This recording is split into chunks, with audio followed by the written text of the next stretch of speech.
had to say a valediction speech. And as I was saying it, midway through the speech, I started crying right up until the end of the speech. And I thought game was gone. That's it, I'm over, bro. Back to the drawing board, like Eminem in 8 Mile. There goes Rabbit. But when I said the speech, I kind of let it linger in the room a bit. Right after, everyone started clapping.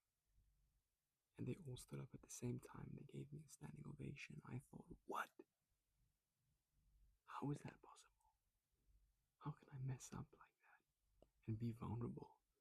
And they still like it and they love it. And they come to me afterwards and they say, congratulations, you're the man. How can they say that? How is that possible? How can it be iconic being that vulnerable and showing that level of weakness, those tears in your speech? And let me tell you now, I realize that crying, those tears, that wasn't vulnerability, that was a superpower. And looking back now, I'm grateful that I cried. Because let me tell you something. When we write our speech, we want there to be so much emotion in our speech when we're writing it. When we're writing, we want to almost unravel little micro traumas and share and be vulnerable and go into depth and really deconstruct our emotion. But the whole point of writing the speech is to bottle up our emotion. We take all of our emotion and we sum it up and we bottle it up and we harness it in this speech, this writing. And so when we have to go and say our speech and deliver it, we're almost spilling that emotion onto our audience so that they can feel it as well. That's the beauty of public speaking, of saying a good speech, of a good talk, of a good delivery, of a good interview, of a story. That's the power of it. That's the point of it. That's the process of it. And so I have my laptop to guide me here. While preparing for the speech, I didn't cry. But in the moment, that moment was so real that I just couldn't fake it anymore. So all the tears came out. And here's 3 things why those tears worked. They were real. I didn't just fake it. It wasn't some strategic crying. But here's why I think the audience messed with it so much and why it's iconic now and why it's actually memorable.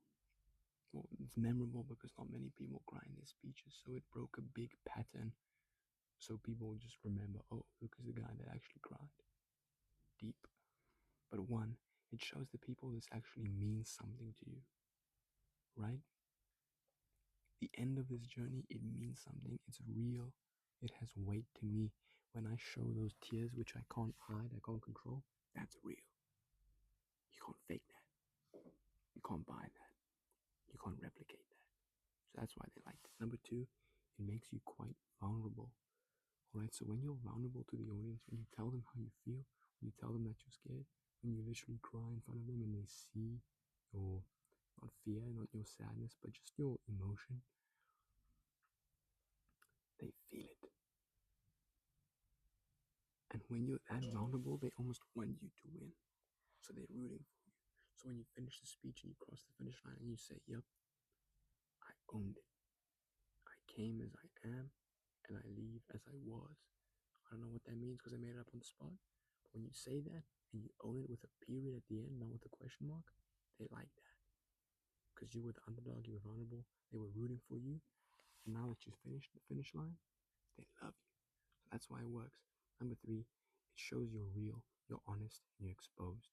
Many times people only want to show their best side, their good side, their good angle, the six pack on Instagram from a year ago when they were cutting. Now it's winter and they're rocking. You know what I mean? But when you show that you have nothing to hide, even your little uglyish tears, the audience can recognize real, because real recognize real, bro. And they like it, and they dig it, and they mess with you for that. And then how did I deal with the tears and, the loss of breath in the moment is I took deep breaths to regain the strength in my voice. So I would And in that moment, I realized it was about the friends we made along the way. You get the idea. So slow it down, take a deep breath, speak at your pace. Okay, when you face a challenge like that, breathe. The breath is all you got. And then speak slower with big pause to regain strength. Everyone leans in to listen more attentively. So it's just more pauses. I was saying a poem at the end, as I like to do to just sum up my speeches. The poem should really flow rhythmically like a poem does, like a song. But, I was obviously pausing quite a lot. So people were just naturally like, in the end, what matters far more, or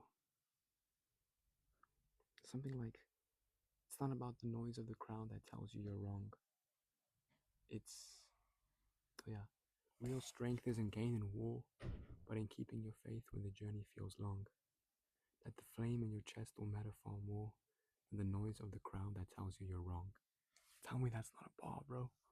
But before those two bars, I had to pause a long time, so people had to really lean in and almost wait and fight for that bar, for that poetry. So when I gave it to them, it was even more like, worth it. You know what I'm saying? So that's basically it. I said a speech and I cried and I thought it was terrible, but people actually really liked it. And the reasons they liked it is because real recognize real. They see what it means to me. They see the emotion, they see the vulnerability, and they root for you because of that. And this just came to me now. I'm in the library, and this idea came to me, and I just quickly wrote down some bullet points, and I immediately started making this video. That's raw, that's real, but you probably still don't like me. That's okay. Hope you got some value from this video somehow. I'll probably put subtitles so you can read, so in case I'm too whispery and soft, but take care. And no, actually, you're welcome. This video is sourced and I know it, so no need to thank me. Just subscribe or something if you want. Peace.